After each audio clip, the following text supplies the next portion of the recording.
मैं अपने बहन भाइयों में सबसे बड़ी थी। मुझसे छोटे दो भाई थे और सबसे छोटी मेरी 10 साल की बहन रोशनी थी। वह बहुत खूबसूरत जापानी गुड़िया सी लगती थी। हम सब उसे गुड़िया ही कहते थे। जब मेरी शादी हुई तो वह फ्रॉक पहने बिल्कुल बार्बी डॉल लग रही थी। सबकी नजरों का केंद्र बनी हुई थी। मेरी बहन की दुधिया रंगत थी और ब्राउन बाल। 10 साल की उम्र में ही वह इतनी हसीन थी कि जो उसे देखता अपनी आंखें झपकना भूल जाता था। इसलिए देखने में 12 या 13 बरस की लगती थी, लेकिन थी बेहद मासूम। उसे दुनिया की कोई खबर ही न थी। हम सब बहन भाइयों की लाडली थी। हमने उसे अपने हाथ का छाला बनाकर रखा हुआ था। लेकिन मेरी शादी क्या हुई, मेरी छोटी बहन पर आजमाइश का सिलसिला शुरू हो चुका था। मेरी शादी को कुछ माह गुजरे थे कि एक दिन मुझे मम्मी का फोन आया। कहने लगी रोशनी अभी तक स्कूल से वापस नहीं आई। उस वक्त शाम हो चुकी थी। यह खबर सुनते ही मैं बेहद परेशान हो गई थी। ऐसा तो पहले कभी नहीं हुआ था। रोशनी घर के करीबी स्कूल में ही पढ़ती थी। कहाँ जा सकती थी? मेरा दिल बेचैन सा होने लगा था। मेरी माँ रोए जा रही थी। मैं बेहद परेशान सी हो गई थी। मेरे ससुराल में मेरे पति के अलावा एक देवर ही था जो अभी कॉलेज से वापस आया था। मैंने अपनी सास को अपनी परेशानी बताई तो उन्होंने भी मुझे अपने माँ के पास जाने की इजाजत दे दी। मैं अपने देवर के साथ ही रिक्शे में मायके पहुंची थी। मेरी माँ का रो रो कर बुरा हाल था। सूरज ढल चुका था। अब तो बात मोहल्ले में भी फैल चुकी थी। बहुत से मोहल्ले की औरतें हमारे घर मौजूद थीं। जितने मुंह उतनी बातें थी। कोई कह रही थी कि अगवा हो गई होगी और कोई कहने लगा आजकल कम उम्र में भी लड़कियां मोहब्बत के जाल में फंसकर घर से भाग जाती हैं, फिर कोर्ट मैरिज करके ही घर आती हैं। मम्मी पहले ही रोए जा रही थी। मेरे पापा और दोनों भाई रोशनी को ढूंढते गए हुए थे। हमारे घर पर तो जैसे क़यामत ही टूट पड़ी थी। मेरे अपने आंसू नहीं रुक रहे थे। मैं दिल में रोशनी के वापस लौट आने की दुआएं कर रही थी। रात का अंधेरा छा चुका था। पड़ोसी भी घर वापस लौट चुके थे। मेरे पापा और भाई भी थक हार कर वापस आ चुके थे। गर्दन झुकाए बैठे थे। मैंने कहा कि हमें पुलिस से मदद लेनी चाहिए।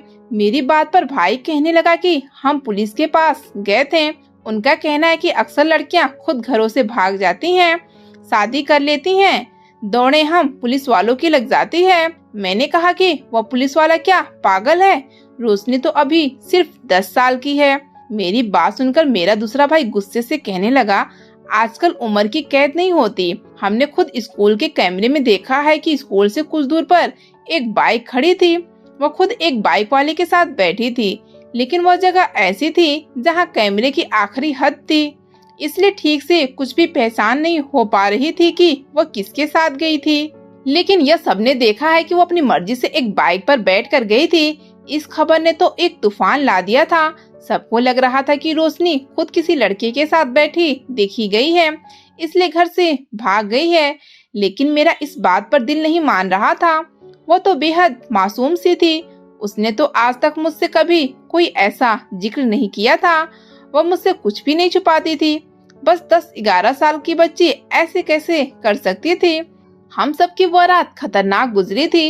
एक रात ही काफी होती है एक लड़की की बदनामी का सबब बनने के लिए, चाहे वह उम्र के जिस हिस्से में हो।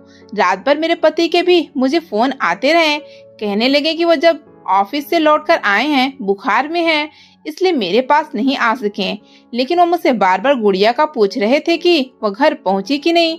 सुबह होते ही वह भी वहां पहुंच गए। उन्हें बहुत तेज बुखार था। इसके बावजूद वह मेरे भाइयों से कहने लगे कि हमें यूं हाथ पर हाथ धरे नहीं बैठना चाहिए, अपनी बच्ची के लिए कोशिश करनी चाहिए। लेकिन मेरे बाप और भाई बस उस वीडियो को देखकर ही इस बात पर यकीन कर बैठे थे कि गुड़िया अपनी रजामंदी से किसी के साथ भागी है। मेरी माँ के आंसू भी अब सूख गए थे। दोपहर के वक्त हमारी गली में एक शोर मचा था। जब बाहर निकलकर देखा तो होश ही उड़ गए थे। सामने से रोशनी उजड़ी हालत में रोते हुए घर की तरफ चली आ रही थी और मोहल्ले की औरतें उससे तरह तरह के सवाल पूछ रही थी, लेकिन वह चुप थी। मैं भागकर अपनी बहन के पास पहुंची थी। उसे सीने से लगाया तो वो फूट फूट कर रोने लगी। मैं उसे घर के अंदर लाए। उसे देखकर मेरे पापा और भाई गुस्से में आ गए। कहने लगे, यह हमारी इज्जत की अर्थी निकाल कर वापिस लौटी है, इसलिए हमें इसे कभी भी किसी भी सूरत अपने घर पर रहने नहीं देंगे। मेरी माँ जो कल तक गुड़िया के लिए तड़प रही थी, उस वक्त उसे गुस्से से देख रही थी। मेरे भाई और पापा गुड़िया को देखते ही उसके पास आए और पूछने लगे कि बता, कौन था मोटरसाइकिल वाला, तू क्यों उसके साथ बैठ कर गई थी? अजीब बात ये थी कि वो चुप थी, कुछ नहीं बोली, और उसकी चुप्पी ने जैसे उसे मुजरिम बना दिया था। वो कोई जवाब नहीं दे रही थी। मैंने भी गुड़िया से कई बार कहा कि वो सब कुछ बता दे, किसी से न डरे, बताए कि वो मोटरसाइकिल वाला कौन था, लेकिन उसने कोई जवाब नहीं दिया, बस डरी सहमी आंसू बहाए जा रही थी। मेरे पापा ने उसे बाजू से पकड़ा और घर से बाहर धक्का दे दिया। वो गली में जाकर गिरी थी। कहने लगे, जिसके साथ चली गई थी उसी के साथ आज भी दफा हो जा हमारे घर से, तुम्हारे लिए इस घर में कोई जगह नहीं है। यह कहकर मेरे पापा ने दरवाजा बंद कर लिया। मैंने बहुत कहा कि पापा, ये आप क्या कर रहे हैं, गुड़िया कहाँ जाएगी?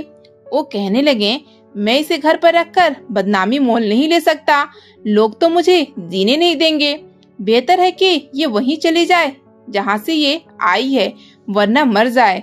न जाने ये लफ्ज मेरे बाप ने कैसे अपने मुंह से निकाले थे। मैंने पापा को बहुत समझाया, भाइयों की मिन्नत की। मेरे पति अनुज ने भी बहुत समझाने की कोशिश की, लेकिन न मेरे पापा गुड़िया को घर रखने पर राजी थे और न ही भाई। लेकिन मैं अपनी बहन को कैसे भी आसरा छोड़ देती। मैंने अनुज से कहा कि अभी मेरे घर वाले गुस्से में हैं, इसलिए हम गुड़िया को अपने घर ले जाते हैं। जब मेरे बाप भाइयों का गुस्सा ठंडा हुआ तो वापस भेज देंगे। मेरे पति मेरे बात पर राजी हो गए। मैं गुड़िया को अपने साथ अपने घर ले गई। मेरी सास भी सारी हकीकत जानती थी। मुझसे कहने लगी, बहू, इसे क्यों अपने घर ले आई हो? इस जैसी बेटी को पनाह देने के बजाय इसका कत्ल कर देना चाहिए। उम्र देखो इसकी, और काम क्या किया है। मेरी सास ने भी गुड़िया को देखकर नागवारी का इजहार किया था, लेकिन मेरे पति ने उन्हें चुप करवा दिया कि बस वो कुछ दिन ही यहाँ रहेगी, फिर अपने घर चली जाएगी। लेकिन मैं चाहता हूँ कुछ दिन अब आप चुप ही रहिएगा।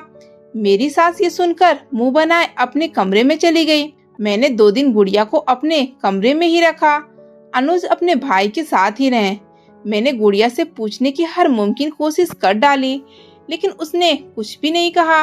न जाने उसे किस बात का डर था, क्या खौफ था। जब भी मैं उससे पूछती वो रोने लगती। उसकी सफेद रंगत पीली सी पड़ जाती थी। वो अपनी मुट्ठियां भींचने लगती, कभी अपने बाल नोचने लगती। उसकी ये हालत देखकर मैं चुप हो जाती, लेकिन यह सिलसिला भी कब तक चल सकता था। कुछ दिन बाद ही अनुज का मूड भी बिगड़ने लगा। वो साफ लफ्जों से तो न कहते, लेकिन जाहिर है हमारी नई नई शादी थी, कब तक इस बात को बर्दाश्त करते। मेरे साथ मेरी बहन ने इस कमरे में डेरे जमा लिए। मेरी सास भी बस अनुज की वजह से चुप ही थी, वरना मेरी बहन को जब भी देखती नागवार सी मुंह बनाए गुजर जाती। पहले तो मैंने सोचा कि बहन को सास के कमरे में सुला दूं, लेकिन मैं जानती थी कि वह कभी भी गुड़िया को बर्दाश्त नहीं करेंगी। जो भी हुआ था मेरी बहन के साथ तो जाती हुई थी। उसकी जहनी हालत ठीक न थी और मेरी सास की चुपती बातें उसे और जहनी मरीज कर सकती थी। इसलिए यह सोचकर मैं परेशान थी कि गुड़िया को रखूं कहाँ। मेरे ससुराल में बस 3 ही कमरे थे, एक मेरी सास का था, एक अनुज का और एक मेरे देवर जितेंद्र का। वह 18 साल का लड़का था, कॉलेज में पढ़ता था। उसके अलावा घर में बस एक स्टोर रूम था जहाँ घर का फालतू सामान रखा हुआ था। मैं गुड़िया को वहाँ कैसे रख सकती थी? जब से मैं उसे अपने घर लाई थी वो पल पल मेरे साथ ही रहती थी, एक लम्हा भी मुझसे दूर होने को तैयार न थी। मैं यह तक नहीं जानती थी कि वह अलग जगह सोने को तैयार भी होगी कि नहीं। कुछ दिन इसी कसम में गुजर गए, लेकिन उसके बाद तो अनुज ने एक दिन मुझसे साफ कह दिया कि अपने घर वालों से बात करो, गुड़िया कब तक यहाँ रह सकती है। मैंने अपनी मम्मी से बस कुछ दिन का ही कहा था। वो रोज मुझसे पूछती हैं कि बहू की बहन अपने घर वापस कब जाएगी। मैंने सोचा कि शायद पापा और भाइयों का गुस्सा कुछ कम हुआ हो। मैंने उनसे बात की, गुड़िया को अपने पास बुला ले। लेकिन जैसे ही मैंने यह बात अपनी माँ से कही तो उन्होंने कहा कि जहर देकर मार डालो गुड़िया को, वरना तेरा बाप भाई उसका गला घोटकर मार देंगे। यह कहकर मम्मी ने फोन बंद कर दिया। मैं बेहद परेशान थी कि क्या करूं, कैसे अपनी बहन को बेआसरा छोड़ूं, लेकिन मैं करती भी तो क्या करती। एक दिन मैंने स्टोर रूम का जायजा लिया। वह काफी छोटा सा कमरा था। मैंने अपने देवर को अपने साथ लगाया और फालतू का कबाड़ बाहर फेंकवा दिया।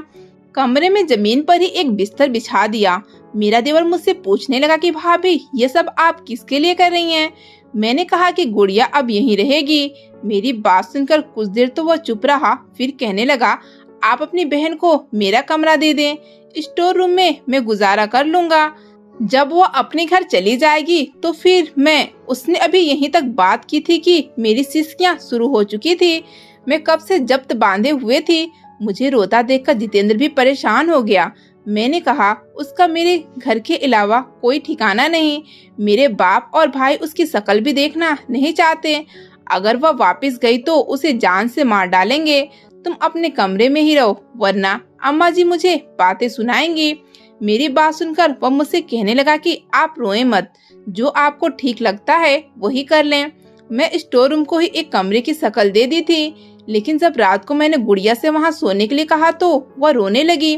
मेरे गले लगकर मुझसे कहने लगी आप मुझे अकेला मत छोड़ो, वह मुझे मार डालेगा। यह पहला जुमला मैंने गुड़िया से उस शख्स के बारे में सुना था, वरना वह कुछ न कहती थी। मैंने कहा कि कौन मार डालेगा, तो वह रोने लगी, कहने लगी कि वो अच्छा इंसान नहीं है, वह मुझे नहीं छोड़ेगा। मैंने कहा मुझे बताओ वह कौन है? मैं उसे नहीं छोड़ूंगी जिसने मेरी मासूम बहन की जिंदगी को बर्बाद कर डाला है। मैंने गुड़िया को खुद से जुदा किया और उसके आंसू पोंछकर पूछने लगी। वह जैसे ही कुछ कहने लगी, अनुज ऑफिस से वापस आ चुके थे। गुड़िया अनुज को देखते ही चुप सी हो गई, फिर फौरन से मेरे कमरे में चली गई। अनुज मुझे देखकर कहने लगे तुमने अपने घर वालों से बात की? मैंने उन्हें वो सब कुछ बता दिया जो मेरी माँ ने कहा था, और यह भी कह दिया कि गुड़िया आज के बाद स्टोर में ही रह लिया करेगी। मेरी यह बात सुनकर अनुज के तने हुए चेहरे पर कुछ नरमी आई थी। कहने लगे यह ठीक है, बल्कि मैं उसे एक कमरे की तरह ही बना देता हूँ या एक सिंगल बेड रखवा दूंगा। वह स्टोर रूम का जायजा लेते हुए बोले मैंने बड़ी मुश्किल से गुड़िया को स्टोर रूम में सोने के लिए मनाया था। मैंने उसे कहा कि वो अपना कमरा अंदर से लॉक रखेगी, जब तक मैं न कहूँ वह दरवाजा न खोले। बड़ी मुश्किल से वो मेरी बात समझी थी, लेकिन उस वक्त बेहद डरी हुई थी, लेकिन मेरी बात मान गई। उसने स्टोर में जाकर अपना कमरा बंद कर लिया। मैं अपने कमरे में आ गई। अनुज का मूड आज बहुत अच्छा था। मुझसे कहने लगे वो कुछ ही दिन में स्टोर को कमरे की तरह सेट करवा देंगे। फिर यही हुआ था। स्टोर को एक कमरे की शक्ल दे दी गई थी। गुड़िया वहीं रहने लगी थी, लेकिन रहती चुप चुप सी थी। जब भी अनुज घर आते गुड़िया की रंगत उड़ने लगती थी। वो फौरन से अपने कमरे में चली जाती थी, खाना भी वहीं खाती, कमरे से बाहर तक न निकलती। यही रवैया उसका जितेंद्र के लिए भी था। वह जितेंद्र को देखकर भी अपने कमरे में चली जाती थी। मुझे लगा शायद इस हादसे ने गुड़िया के दिल में हर मर्द के लिए खौफ पैदा कर दिया है, लेकिन एक बार जो कुछ मैंने देखा वो मुझे दंग कर गया था। एक बार मैं सुबह देर से उठी थी क्योंकि छुट्टी का दिन था, लेकिन जैसे मैं अपने कमरे से बाहर आई मुझे किचन में सरगोशिया की आवाजें आने लगी थी। जब मैं किचन में गई तो जितेंद्र नाश्ता बना रहा था। गुड़िया भी वहीं डरी सहमी एक कोने में खड़ी थी। वह उसी से बातें कर रहा था, बल्कि उसे पूछ रहा था कि वह फ्राई अंडा खाएगी या बॉयल। गुड़िया से बहुत नरमी से बात कर रहा था, लेकिन वो डरी सहमी सी खड़ी थी। मुझे देखकर मेरे पास आ गई। जितेंद्र ने पलटकर मुझे किचन के दरवाजे के पास देखा तो मुस्कुराने लगा। कहने लगा आपकी बहन को भूख लगी थी, कब से आपके कमरे के बाहर बैठी थी। मैंने कहा भाभी संडे को देर से उठती हैं, लेकिन यह तो कुछ बोलती नहीं है। कब से पूछ रहा हूँ कि क्या नाश्ता करोगी। वो बहुत आम से अंदाज से ही बात कर रहा था, लेकिन गुड़िया मेरे साथ लगी लरज रही थी। मैंने कहा कि जितेंद्र तुम गुड़िया से दूर ही रहा करो। मेरी बात सुनकर जितेंद्र ने मुझे बड़ी हैरत से देखा था। कहने लगा भाभी आप मुझ पर शक कर रही हैं। मैंने कहा कि नहीं, लेकिन अगर अम्मा जी ने तुम्हें यूं गुड़िया से बातचीत करते देख लिया तो मेरी बहन का यह दर भी बंद हो जाएगा। यह कहकर गुड़िया को वापस उसके कमरे में ले गई। उसे कहा कि तुम यहाँ बैठो। फिर मैं वापस किचन में आ गई। जितेंद्र अब भी वहीं खड़ा था। मुझे देखकर अपना नाश्ता लेकर बाहर निकल गया। लेकिन न जाने कैसा शख्स था, उसने गुड़िया से बातचीत करना नहीं छोड़ी थी। जब भी मौका देखता गुड़िया से इधर उधर की बातें करने लगता। कभी बाजार से उसके लिए चॉकलेट ले आता। वह उसे देखते ही डरकर अपने कमरे में चली जाती। बात यहीं तक नहीं थी। एक दिन जो बात जितेंद्र ने खाने के दौरान हम सब से कही, उसे सुनकर हम सब अपना खाना पीना भी भूल गए थे। वह अम्मा जी से कहने लगा कि वह गुड़िया से शादी करना चाहता है। इस बात ने एक तूफान सा खड़ा कर दिया था। मेरी सास, जो अब तक शायद अनुज की वजह से चुप थी, अब फट पड़ी थी। कहने लगी, अभी के अभी इस लड़की को बाहर निकालो। इस कमीनी ने न जाने इतनी सी उम्र में किस किस के साथ मुंह काला किया है, और अब यह मेरे बेटे पर डोरे डाल रही है। मेरी सास तो गुस्से से आग बबूला हो चुकी थी। मैं तो यह सुनकर सांस लेना ही भूल गई थी। जितेंद्र को सूझी क्या थी ऐसी बात मुंह से निकालने की। शायद उसने मेरी उस दिन की बात का बदला लेने के लिए यह सब किया था। उसे मेरा मना करना बुरा लग गया था, तभी उसने शादी का बात छेड़ा था। वह जानता था कि यह सुनकर गुड़िया को मेरी सास धक्के देकर घर से निकाल देंगी। अनुज भी यह सुनकर बहुत गुस्से में थे। मैंने कहा, जितेंद्र, ये तुम क्या कह रहे हो? मैं हरगिज ऐसा नहीं करूंगी और नहीं होने दूंगी। वो मेरी बात सुनकर बोला, शादी में रोशनी से ही करूंगा, चाहे आप लोग कुछ भी कहें। अच्छा है कि आप यह काम घर की चारदीवारी में ही कर दे, वरना मैं इसे कोर्ट में ले जाकर कोर्ट मैरिज कर लूंगा। मेरी सास ने यह सुनकर जितेंद्र के मुंह पर थप्पड़ दे मारा। कहने लगी कि कैसी जुबान चलने लगी है तुम्हारी, खबरदार जो अब कोई बात की। उसके बाद जो कुछ जितेंद्र ने बताया वह सुनकर मेरे होश उड़ गए थे। कहने लगा, गुड़िया के साथ ज्यादती मैंने की थी और मैं ही इसका कसूरवार हूँ। यह सुनकर मेरा सांस रुक गया था। मेरी सास आंखें फाड़े उसे देखने लगी। अनुज भी हैरान रह गए थे। जितेंद्र शर्मिंदगी से नजरें झुकाए बोला, मुझे वह पहली बार ही देखने में अच्छी लगी थी, लेकिन मैं जानता था कि वह अभी कम उम्र है, इसलिए अम्मा जी कभी मेरी उससे शादी नहीं करेंगे। और वैसे भी अम्मा जी को मेरे लिए अपनी सहेली की बेटी पसंद है, इसलिए वह इस रिश्ते पर कभी भी नहीं मानेंगे। फिर जितनी रोशनी खूबसूरत और भोली भाली थी मेरे दिमाग पर छा गई थी। उन दिनों मुझ पर न जाने क्या भूत सवार था कि मुझे रोशनी के अलावा कुछ नहीं सूझता था। इसलिए एक दिन मैं उसके स्कूल से कुछ फासले पर बाइक लेकर खड़ा हो गया। जैसे ही वह वहाँ से निकली, मैं उसे झूठ कहा कि तुम्हारी दीदी की तबीयत बहुत खराब है, वह तुम्हें बुला रही है, चलो मेरे साथ। यह सुनकर वह मेरे साथ बैठ गई। मैं उसे अपने एक दोस्त के खाली मकान में ले गया। उसे क्लोरोफॉर्म सुंघाकर बेहोश करके मैं वापस घर आ गया ताकि मुझ पर शक न हो। फिर यही हुआ। कुछ देर बाद ही भाभी का फोन आ गया। मैं भाभी को लेकर उनके मायके चला गया। कुछ देर वहाँ रुककर मैं वापस रोशनी के पास चला गया। उस वक्त मुझ पर शैतान हावी हो चुका था, इसलिए मुझे उस मासूम पर जरा तरस नहीं आया। मैंने इसे जाति का निशाना बनाया। वो रोती रही, मुझसे पनाह मांगती रही, लेकिन मुझ पर तो जैसे शैतान हावी हो चुका था। मैं उसकी बेबसी से फायदा उठाता रहा और फिर उसे इतना डराया धमकाया कि अगर उसने मेरा नाम लिया तो उसे जान से मार डालूंगा। वो छोटी सी थी इसलिए डर गई। उसके बाद उसे उसी जगह बंद करके घर आ गया। बाद में मुझे एहसास हुआ कि जो मैंने किया वह गलत था। मैंने सोचा जब बड़ी होगी तो उसी से शादी कर लूंगा, लेकिन मैं नहीं जानता था कि उसके घर वाले उसे कबूल ही नहीं करेंगे। वह यहाँ पर आ गई और मेरे लिए आजमाइश बन गई। मैं उसे दूर नहीं रह सकता। बजाय इसके कि मैं फिर से गुनाह करूं, आप मेरी शादी रोशनी से करवा दें। जितेंद्र की बातें सुनकर मैं उसे मारने लगी। अनुज का चेहरा भी गुस्से से सुर्ख था। मेरी सास अब चुप थी। मैंने कहा, तुम्हें शर्म नहीं आई ये सब करते हुए? मैं तुम्हें छोड़ूंगी नहीं। मुझे तुम जैसे शख्स से अपनी बहन का शादी नहीं करना। मैं तुम पर केस कर दूंगी, तुम्हें जेल भेज दूंगी। वह चुपचाप मार खाता रहा। फिर कहने लगा, मुझसे गलती हो गई है, बेशक आप मुझे जेल भेज दें, लेकिन इससे आपकी बहन की इज्जत वापस नहीं आएगी और न ही इसे कोई अपनाएगा। मुझे अपनी गलती का एहसास हो गया है। मैंने इसे जख्म दिया है, अब मैं ही इसे इज्जत दूंगा। वह मेरे सामने हाथ जोड़े कह रहा था। मेरी सास भी रोने लगी, जितेंद्र को बुरा भला कहने लगी। फिर दूसरे ही दिन रोशनी का शादी जितेंद्र से हो गया। वक्त यूं ही गुजरने लगा था, लेकिन एक दिन मुझ पर यह राज भी खुल गया।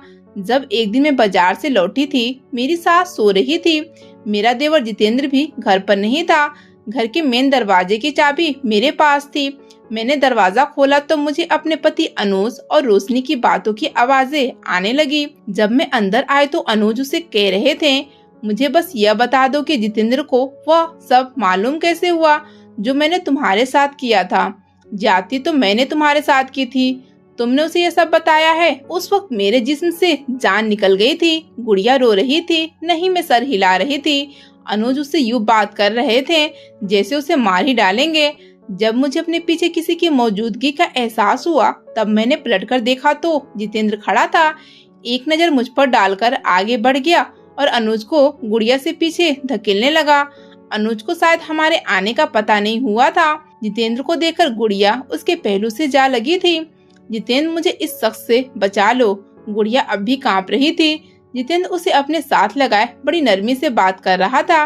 कहने लगा, मैं हूँ ना तुम्हारे पास, तुम अब मेरी इज्जत हो, तुम्हें किसी से डरने की जरूरत नहीं है। अनुज की नजर जब मुझ पर पड़ी तो उनके होश उड़ गए थे। मेरे बहते आंसू देखकर वह समझ गए थे कि मैं सच जान चुकी हूँ। जितेंद्र ने बहुत गुस्से से अनुज से कहा कि अगर वह अब गुड़िया के आसपास भी नजर आया तो वह खुद उसे जेल भेज देगा। यह कहकर वह गुड़िया को अपने कमरे में ले गया था। अनुज मेरे सामने नजरें नहीं उठा पा रहे थे। मैं वहीं गिरती चली गई। इतना बड़ा सदमा सह जाना शायद मेरे बस में न था।